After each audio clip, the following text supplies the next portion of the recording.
Ladies and gentlemen, good day and welcome to the Q2 FY2024 conference call of Centum Electronics Limited.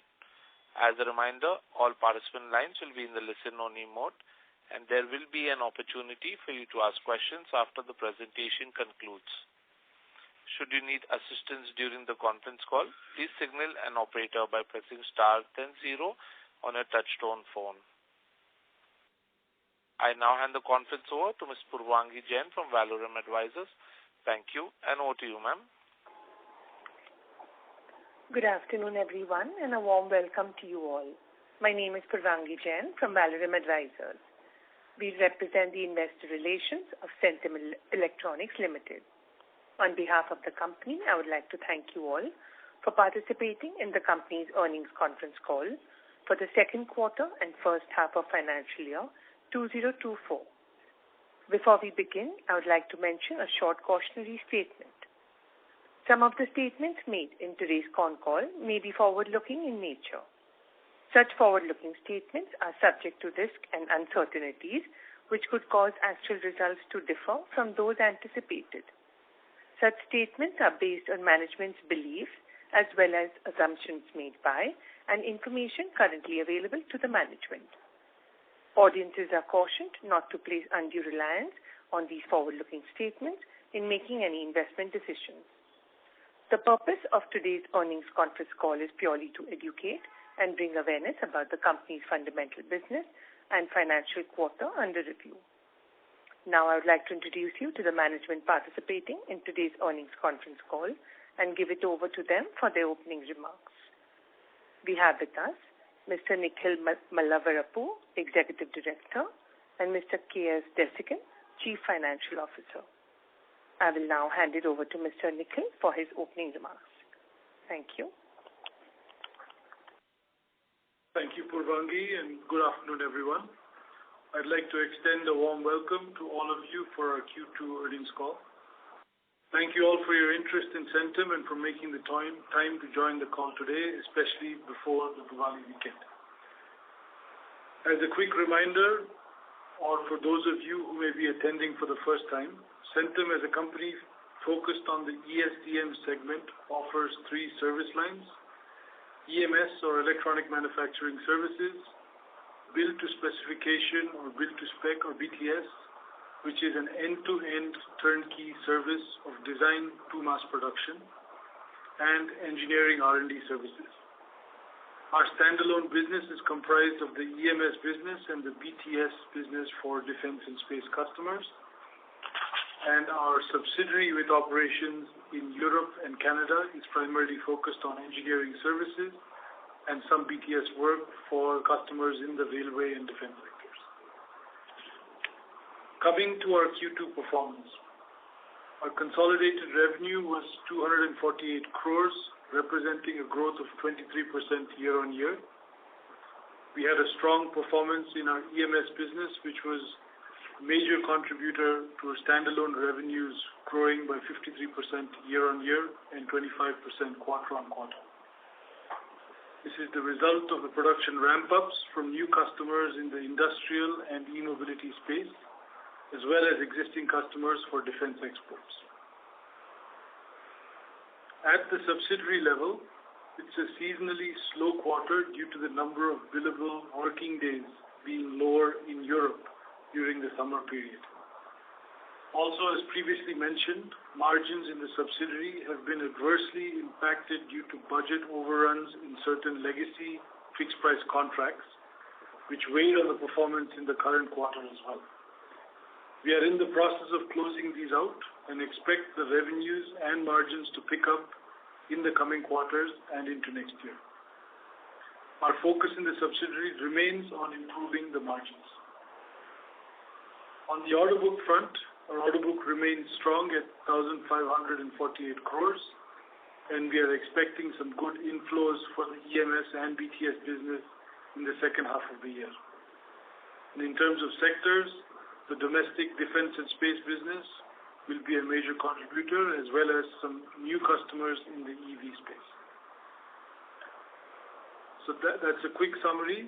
I will ask our CFO, Mr. Desikan, to cover the main points from a financial perspective. Thank you, Nikhil. And once again, a warm welcome to all of you. And before I begin, let me, give you the best wishes for a happy Diwali ahead of us. So now, though Nikhil briefly touched upon, I will give you the details of the financial performance for the quarter. At a consolidated level, the revenue from operations is about 248 crores, which was flat on Q-on-Q, but an increase of 23% on year-on-year.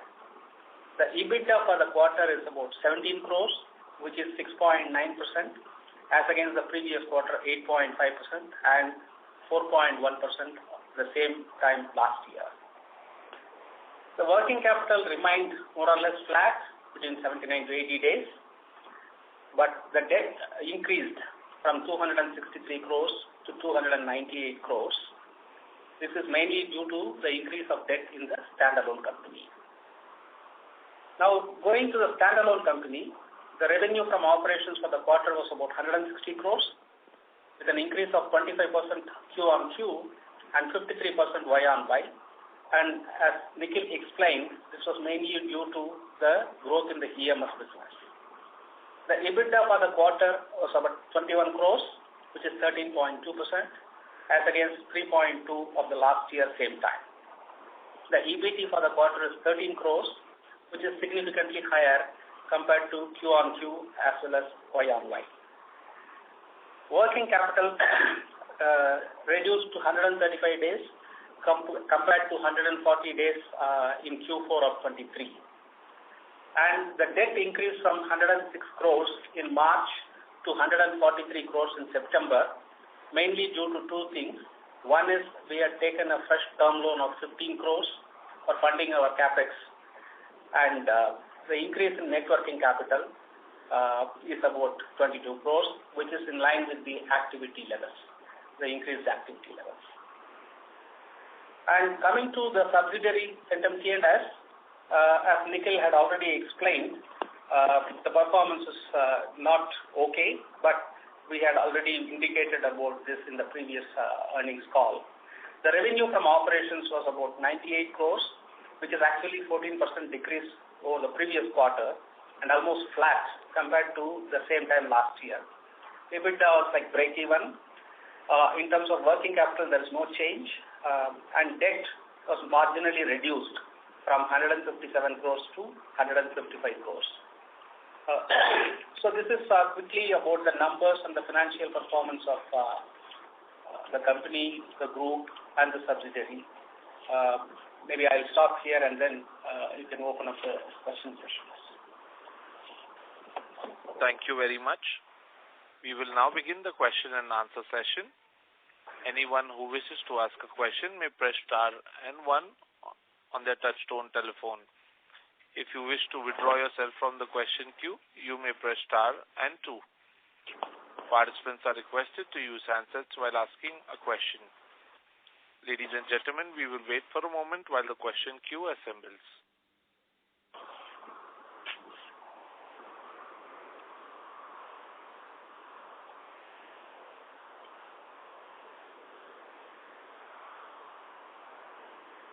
Our first question is from the line of Umang Parekh from Ashika India Alpha Fund. Please go ahead. Hi, thank you for the opportunity. So my question is with respect to the healthcare segment. So currently it is contributing around 9% to the total revenue. So can you talk more about the opportunity here and the revenue contribution from this segment vis-a-vis the total revenue going ahead? The mix. Sure. Thanks, Umang, for the question. So, yes, the healthcare segment today is a little less than 10% of our overall revenue base. This comes from both the engineering services as well as the EMS side of the business. We are manufacturing various electronic products for end applications like digital radiography, like X-rays or MRI machines and so on. as well as doing certain, some consumer health or point of care kind of devices, also on the EMS side. This is an area that is strategic to us, and we want to continue to grow.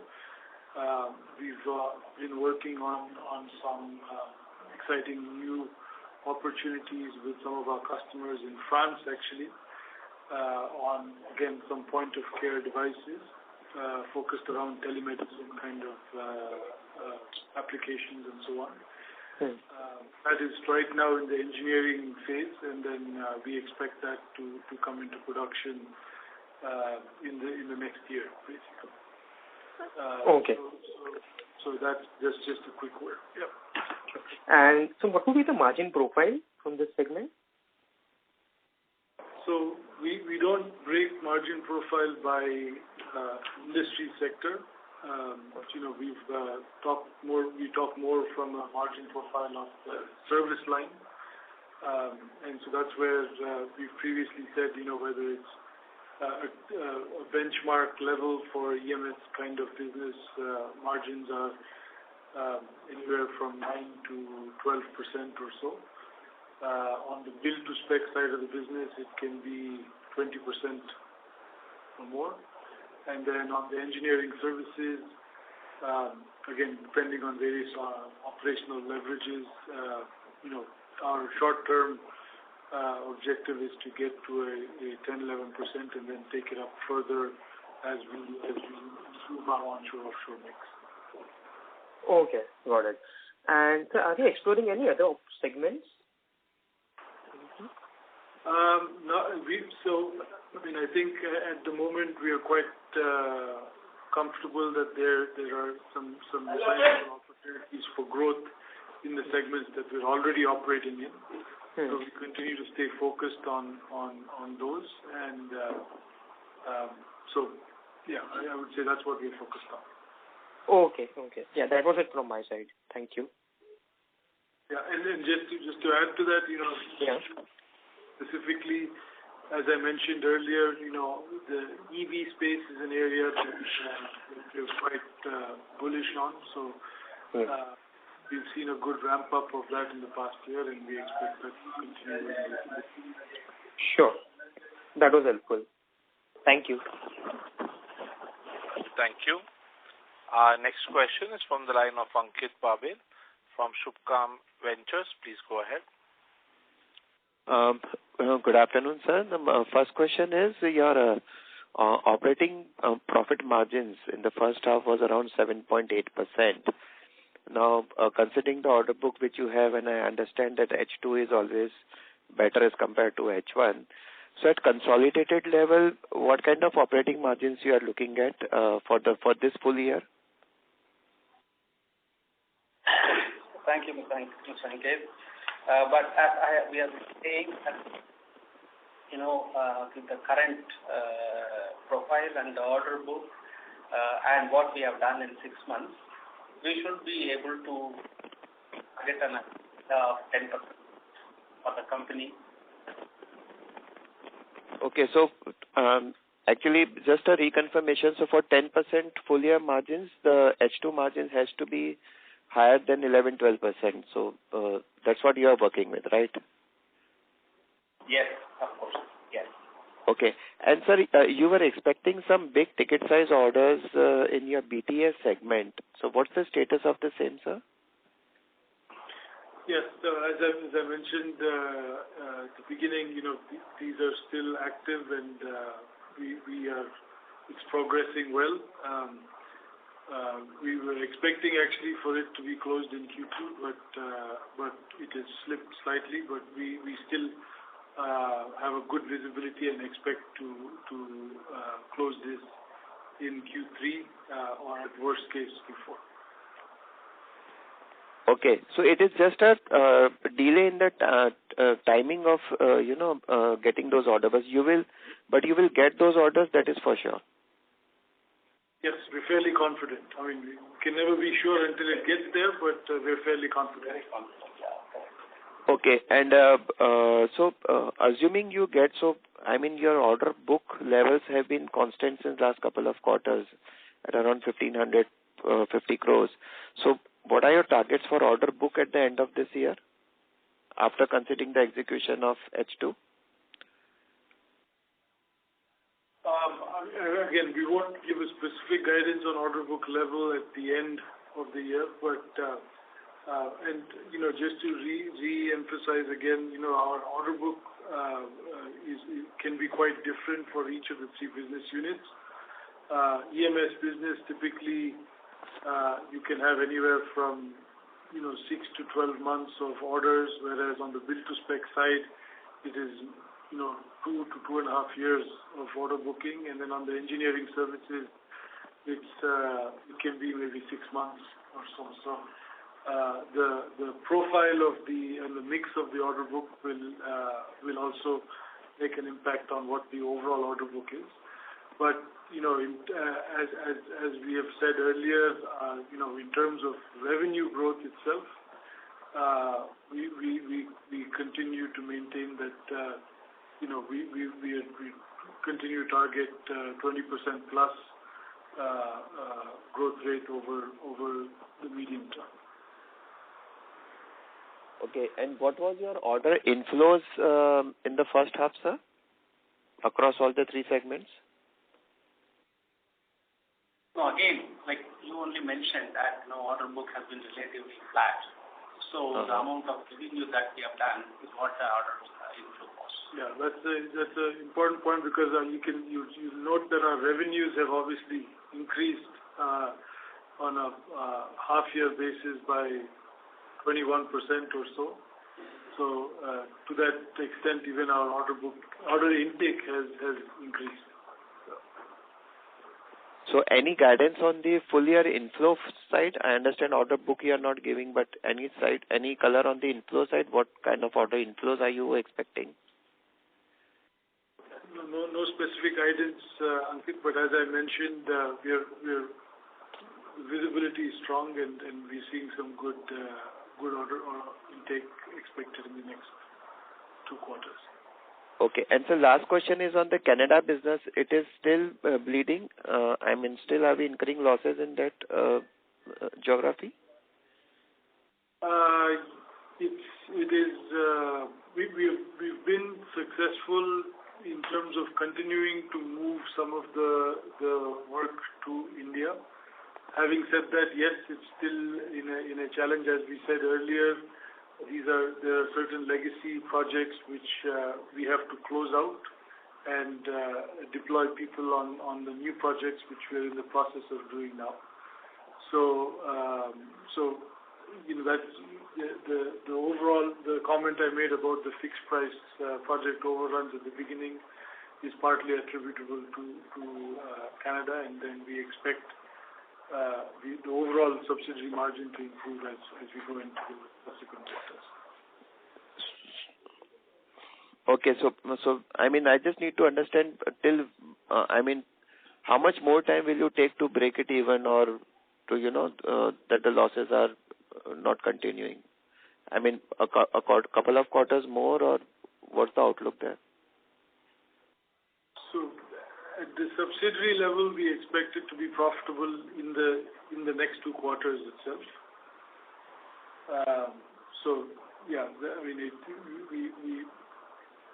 That is including the French business. Yes, that's including the French business. Okay, but Canada will continue to be negative, in particular.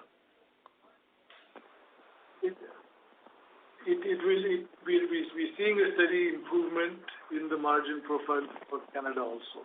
So. Okay. Thank you so much, sir. Yeah. Thank you. Before we take the next question, a reminder to all participants, you may press star and 1 to ask a question. Our next question is from the line of Karan Sanwal from Niveshaay. Please go ahead.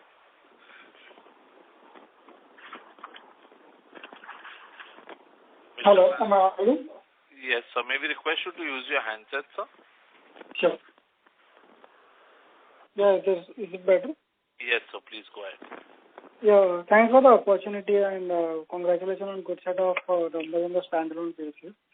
I have a couple of questions. The first question would be regarding the macro scenario. So, in the last con call, you highlighted that we aren't facing any impact on the Indo-Canada relationship that was a bit impacted in the last quarter. I just wanted to understand what's the scenario right now for the same.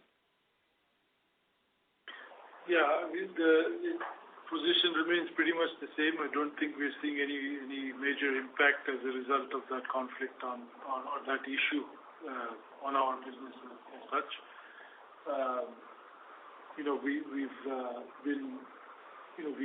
We have some engineers that are coming from Canada, some engineers going to Canada, and to that extent, there is no major disruption in our regular operation. Okay, that's good to hear. And also the current Israel-Gaza war, do we have any impact in the ways in any raw material or revenue impact from that geography, Israel? Again, in the short term, we are not seeing any major impact as a result of this conflict. We do work with Israeli companies. We are a supplier to customer there. We continue to see a healthy pipeline of opportunities coming in from there, even through this. And so, yeah, no major impact. Specific to your question, the supply chain is not affected because we don't have much from Israel. Correct. Yeah. Okay. And the second question would be regarding the increasing contribution of EMS in our business, and it's performing really well in the domestic markets, increasing in a good pace. So I want to understand would an increasing contribution on a full year basis would result in reduction of margins on a consolidated basis for Centum? No, actually, if you had observed, there was another question last year. Our EBITDA margin was about 7.8% or around 8%, and what it would be for the full year. And I answered that it will be in the range of 10% plus, but this is factoring the EMS growth into the revenue for the current year. So obviously the margins would be definitely better than what it was last year. In spite of the growth in EMS, which is a lower margin, but overall margins will be better.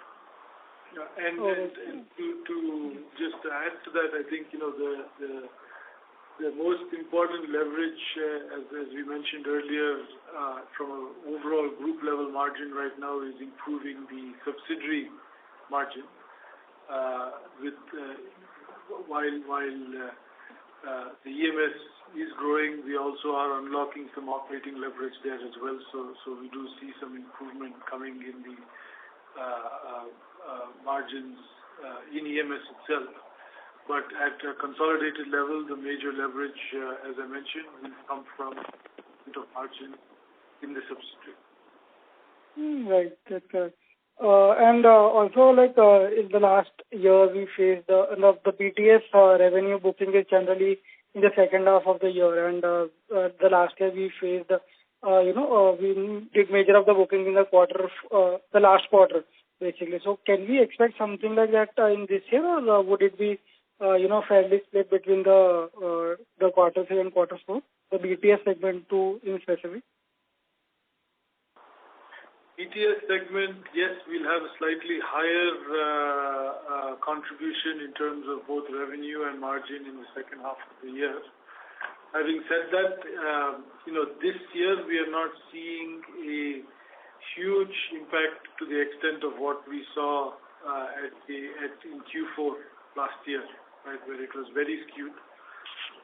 This year it's a little bit more balanced out, I would say. So that's a quick thing with regard to Q4. And I think we will see some further improvement and growth in the BTS business in the next year as well. Okay, that's good to hear.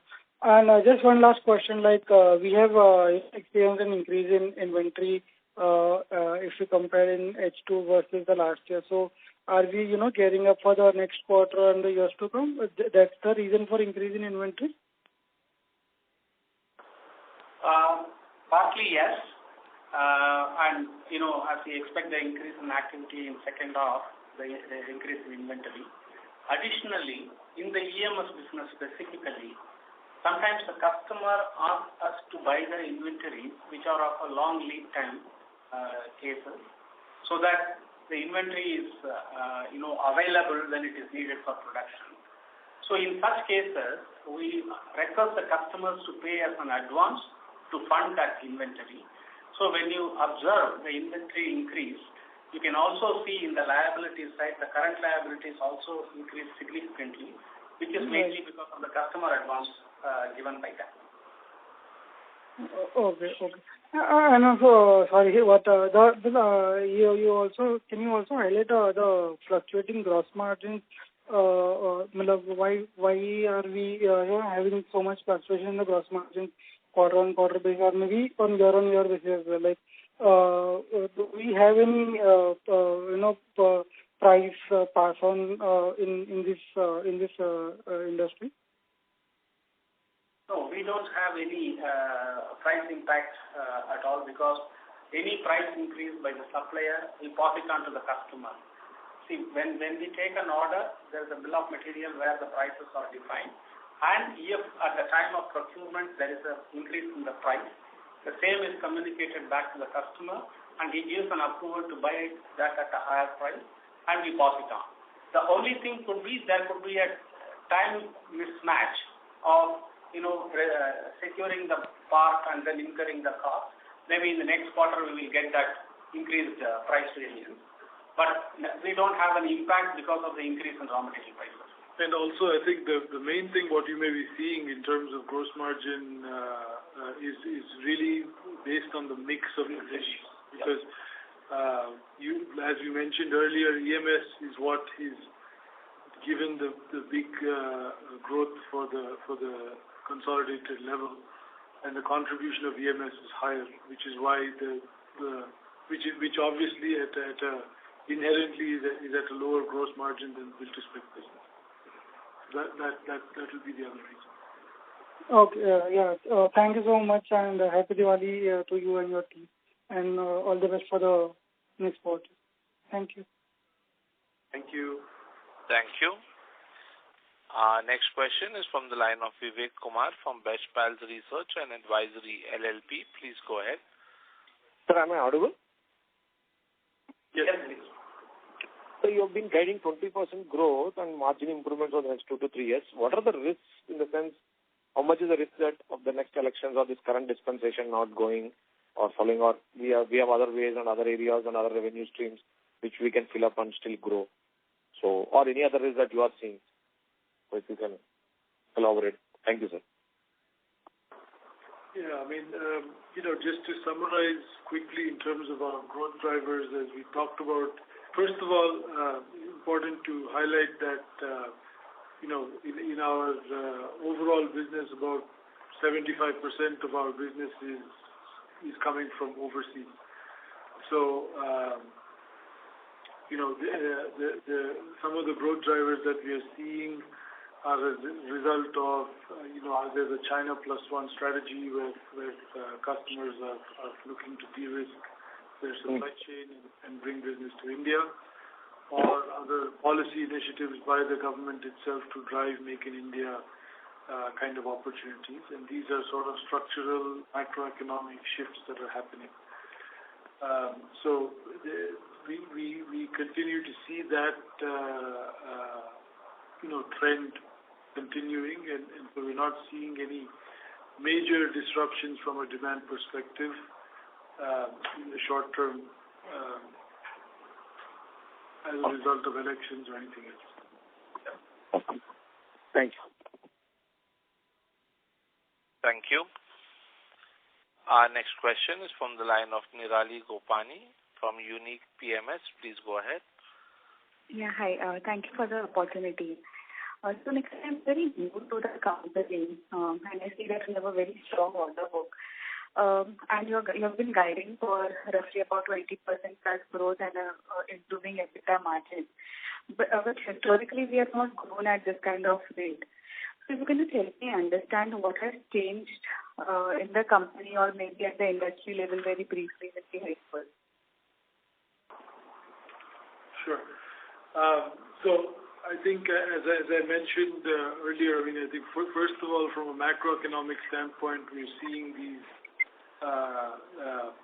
important tailwinds happening in the form of China Plus One or the Make in India kind of policies, whether it's in defense or in other non-defense segments as well, like industrial and so on, which is essentially driving various global OEMs as well as Indian companies to look and make in India like at a much faster pace than what they have in the past. That's one, and then specifically on the defense side, which is a major contributor to our revenue. There again, there's a significant push towards Atmanirbhar. There's various opportunities which were previously intended to be global tenders or for import options are now being pushed to be sourced indigenously, and that opens up various opportunities for us. So I would say these are some of the points. And also from our own strategy perspective, we've been looking to position ourselves in higher growth segments. As I talked about earlier, electric vehicles has been one of the areas that we've been working on for a few years now, and that started to give us good benefits, I would say, in terms of the performance starting last year and much more coming into this year as well. So these are, I would say, the high-level points. Broadly speaking, good macroeconomic tailwinds, and secondly, our positioning in high-growth segments to be able to capitalize on the growth.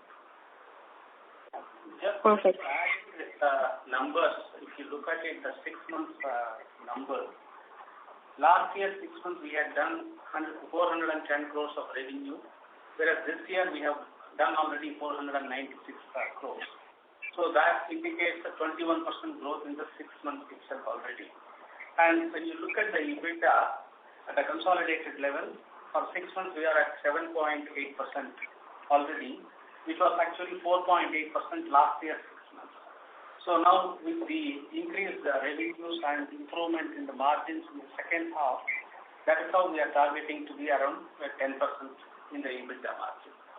So that's already in 6 months you will see some good signs of it, though, like what you said, you may not have seen in the past. Right. And you have guided that FY24, the consolidated EBITDA margin should be at about 10%. But if I look at from a slightly longer term perspective, say 3 to 5 years, what do you feel the sustainable margins for us should be? Yeah. At a consolidated basis, we are targeting to be in the mid-teens, basically, in terms of EBITDA levels. And that obviously will be a reflection of the mix of the business. And as I mentioned earlier, the BTS business can be at a 20% level plus. EMS part of the business is at 11 to 12%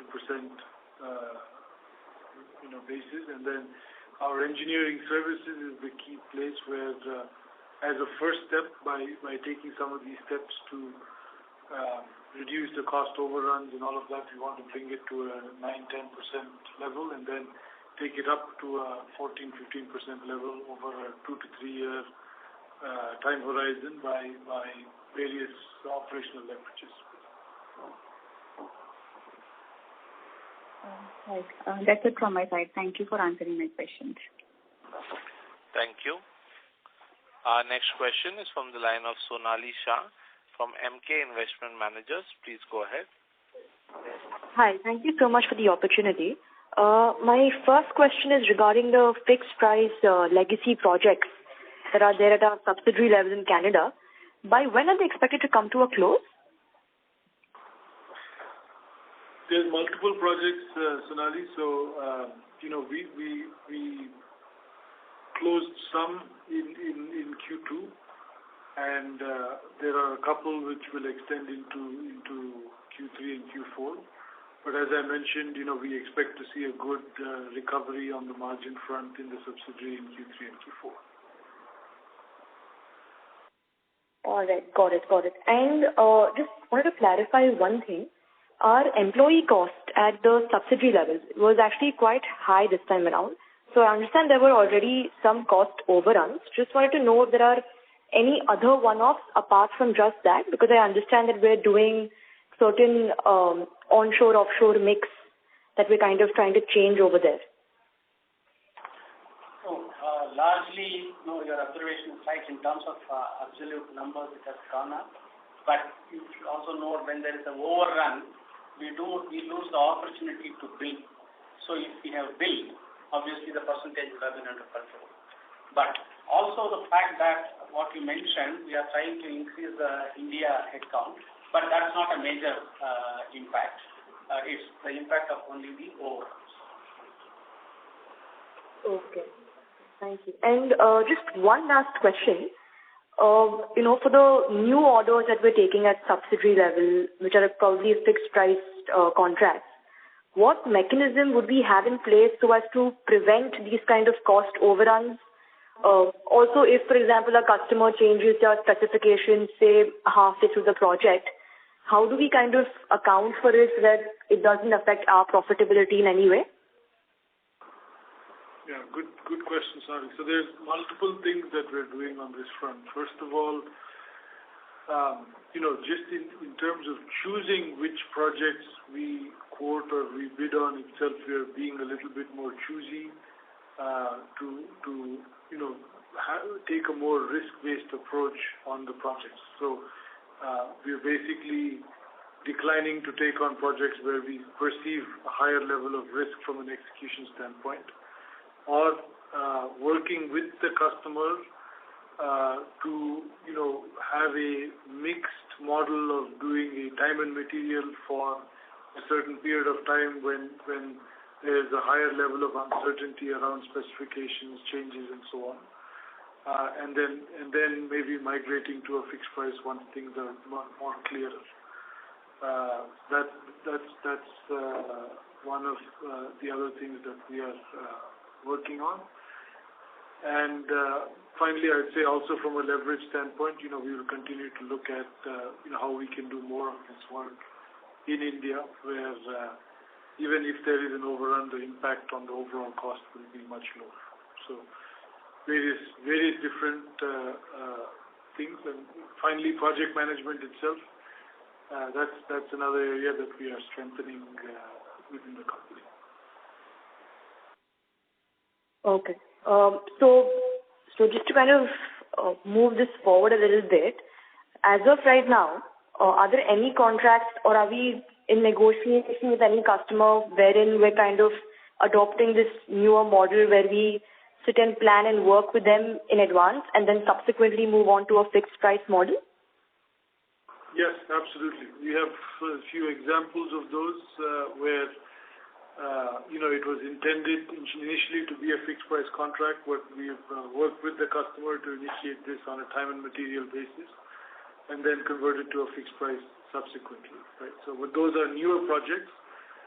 For the existing ones which are ongoing, we need to obviously complete them in a way. But even in some of those cases, when the project is way over, we are working with the customer to basically convert some of them to a time and material or a service center based model where we are mitigating these overruns basically.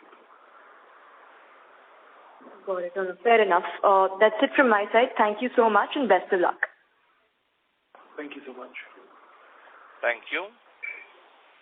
Our next question is from the line of Yash Bajaj from Lucky Investment Managers. Please go ahead. Good afternoon, team. Thanks for the opportunity. I had a couple of questions on the build-to-spec business. First is,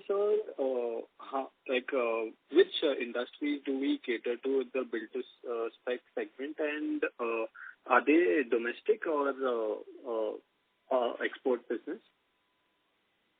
Yeah. So build-to-spec, big chunk of what we do is basically addressing the domestic defense and space sector. This is where we service customers like the PSUs or ordnance factories and DRDOs, all of them. So that's one part of the business that resides in our standalone entity.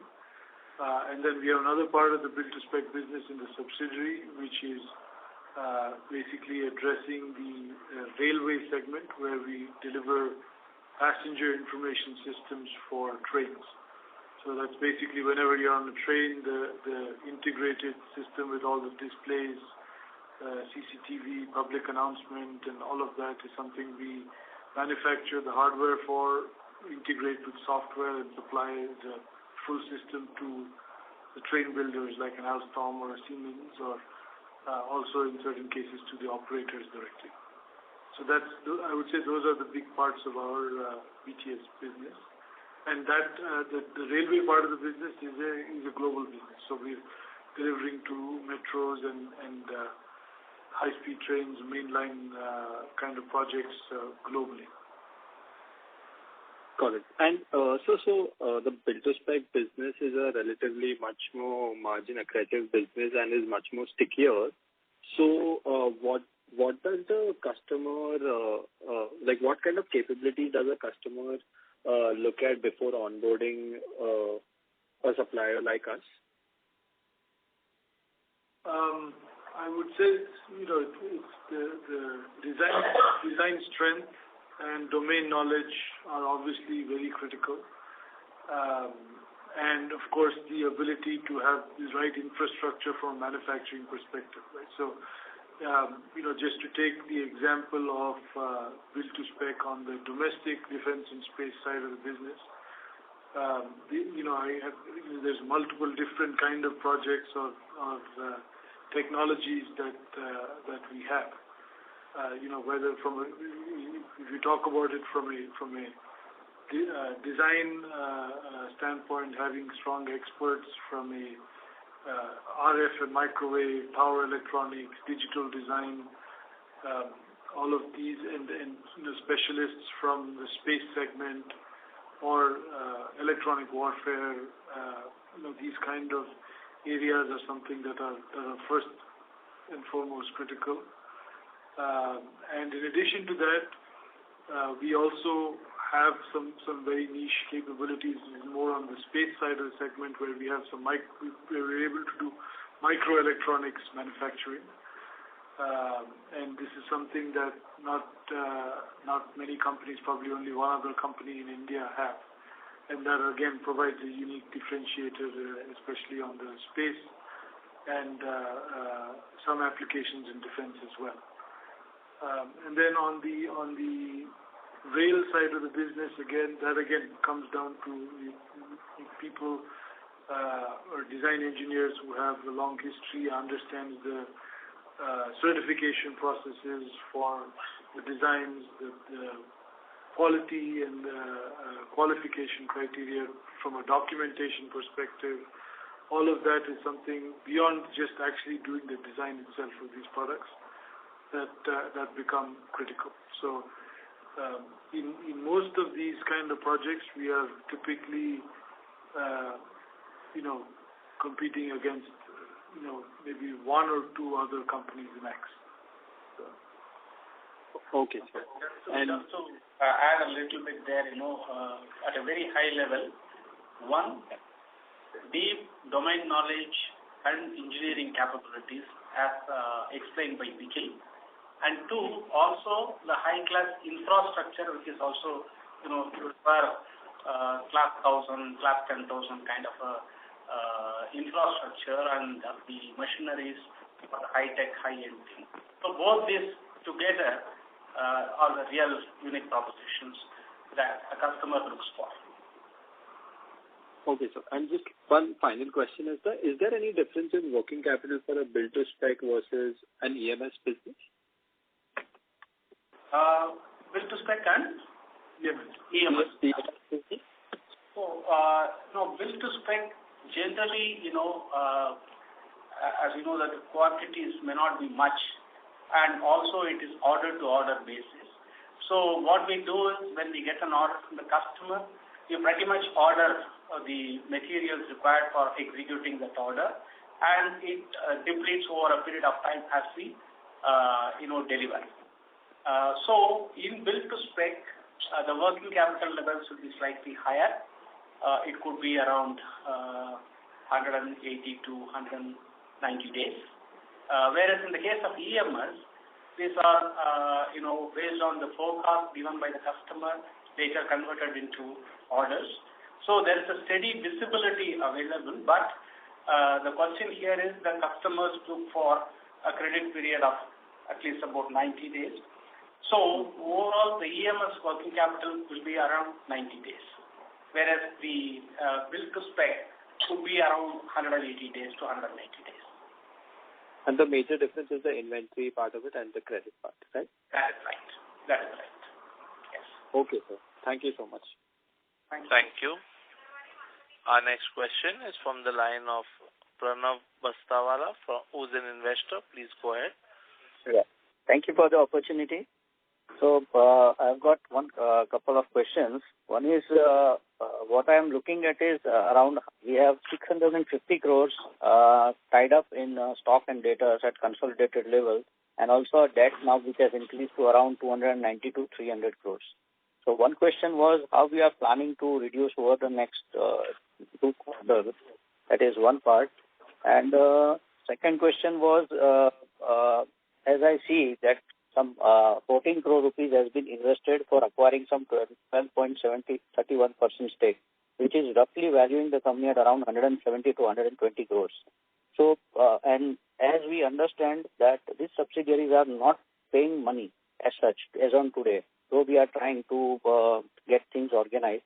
But what is the logic of putting more and more money, and what is going to happen? Suppose today we are at 90 and tomorrow we are going at 100. So what is going to happen? What is the logic behind investing more and more into these subsidiaries? That's my question. Thank you. So thank you, Pranav. I'll take this in two. One is about the increase in debt. Compared to March levels of 263 crores, the total debt, it has increased to 298 crores. So the differential is 35 crores, out of which I told in the beginning, we have taken a fresh term loan for capital expenditure in the BTS in India, which is about 15 crores. And the balance 20 crores is actually the increase in working capital debt in standalone entity. In the subsidiary, if you look at it, actually, it has marginally come down from 156 crores to 155 crores. But again, if you look at the quality of that debt, in terms of euro, the real debt has come down by about 1 million from March to September. But as you know, I have been telling this in the earlier calls also, we had to gross up the factored debt. The factored debt has increased by 1 million, so that compensated. That is why you see the subsidiary debt is at the same level. So the increase in debt is from the standalone, partly 15 crores for term loan, and the other one is working capital.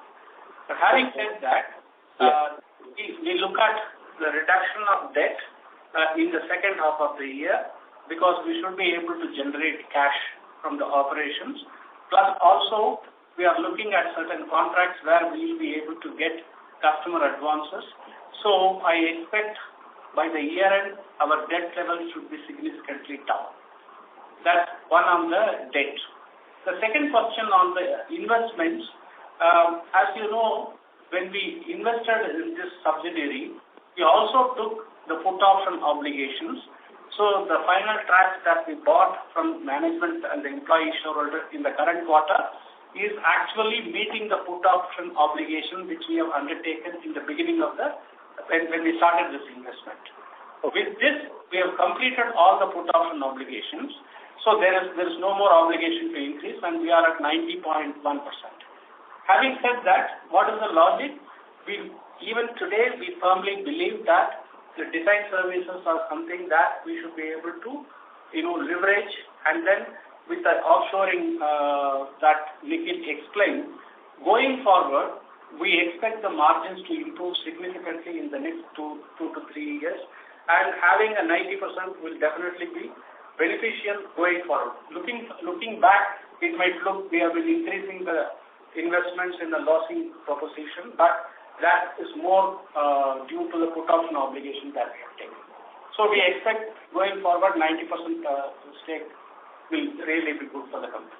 Yeah, thank you very much. Just one last question. What is any progress on the JV with Indra? Yeah, I mean, these are, like we mentioned earlier, we have already submitted a sizable tender in partnership with Indra. But these are, Government of India tenders which may take a long time for it to fructify. So we continue to monitor and check the progress on this opportunity as we go along. But this is we will just basically need to wait and see when these opportunities progress, basically the next stages of the tender. Thank you very much. Thank you. A reminder to all participants, you may press star and 1 to ask a question. Our next question is from the line of Vikram from Niveshaay Investment Advisors. Please go ahead. Hi, sir. Thanks for the opportunity. Sir, how do you perceive the EMS export opportunity and addition of new customers? Our current quarter numbers were very good. Are the figures at the stand-alone level look sustainable, or will they change? How you look at EMS export opportunity? Yeah, I mean, like I said earlier, a big part of our EMS business today is export-oriented itself. So while, there is a significant opportunity for the domestic market itself in terms of import substitution and so on, which we are looking at, we continue to see a sizable pipeline of opportunities coming from our export customers, both existing as well as new. And this is again driven by the whole China Plus One strategy. We're clearly seeing examples of new customers which are large global OEMs which are taking this decision to de-risk out of China. And so we are quoting those opportunities, and we expect to convert some of those as well in the coming quarters and in the time to come. So we are quite bullish about not only the domestic but also the export opportunity in EMS. Okay. And which sectors were major driver in this quarter? In this quarter, like I said, the beginning, from the EMS perspective itself, we had the EVs being one area. Some of the new customers in industrials, or basically clean tech, that's another area. And also some of our legacy customers that we've been working with for a long time, their demands have increased also on the defense side as a result of the war in Ukraine and so on, and increased defense budgets in Europe. So the same products that we've been manufacturing, we have increased demand coming for those as well. Okay. And sir, any update on our partnership with Rafael Advanced Defense Systems? Give an update on Indira system. Yeah, even with Rafael, we are continuing to be closely engaged with them, pursuing some specific tender-based opportunities in the EW space. So we are continuing to develop that, and we will be participating in some new tenders which we are expecting in the coming quarters. So it's progressing well, but as I mentioned always, that these are long gestation kind of opportunities, and may take some time for it to come into actual orders. So, but they are progressing well. Okay. And in call earlier, we mentioned about closing of some 2 big orders in BTS segment. So these orders are in our standalone entity, not with any partnership, correct? Yeah, no, these are standalone. They are our designs, our technology, and we have a good visibility on those for the coming quarters. Okay. And sir, what will be contribution of clean tech and EV in total EMS business? Like the new business which we have added in last 18 to 24 months, I think. Yeah, I won't give you the specific breakdown in terms of these, but as I've said earlier, we add multiple customers in these areas, and typically when we add a customer, we want to be able to achieve at least a $10 million range on an annualized basis with each of these customers, and I would say we're not so far from achieving those numbers for the coming year. And how is the visibility like? In last call you mentioned one of your client is shifting all manufacturing from China to India. So how is visibility like from here on, if I look from the 2-3 years time horizon? So how is like what they are conveying to you in terms of business side? Shifting all their manufacturing, first of all, so they are de-risking their supply chain, which means that they will continue to source from China, but they want to have a second source or destination to source from. So that's the first point. And as I mentioned, those opportunities are strong. They continue to develop, and so the growth that we will see is not necessarily only from those existing customers, which obviously we do expect growing opportunity with some of them.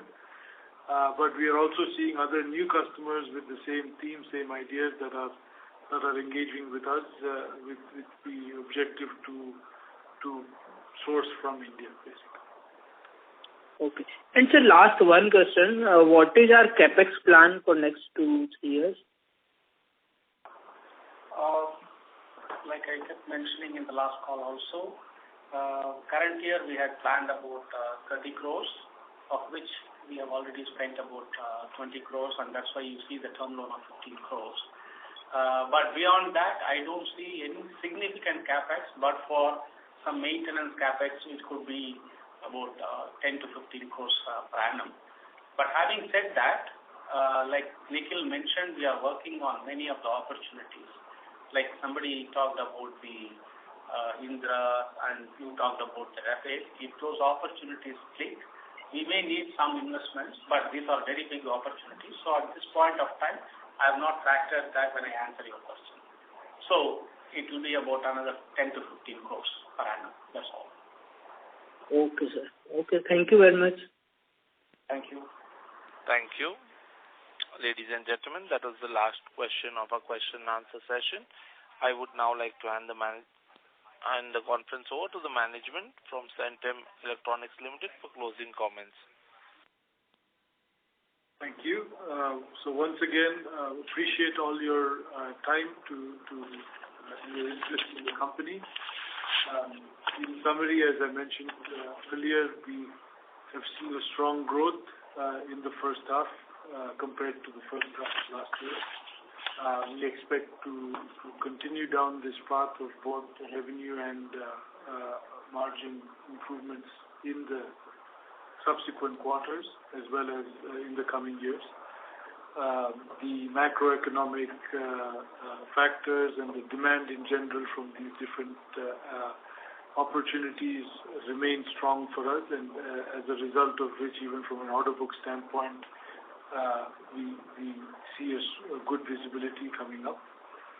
And so in general, I would say quite positive on the outlook for the coming quarters as well as coming years. So with that also, I want to close by wishing all of you a happy Diwali again. May the festive season bring all of you a lot of prosperity, health, and happiness. Thank you. Thank you. Wish you a happy Diwali. Thank you. On behalf of Centum Electronics Limited, that concludes this conference. Thank you for joining us, and you may now disconnect your lines.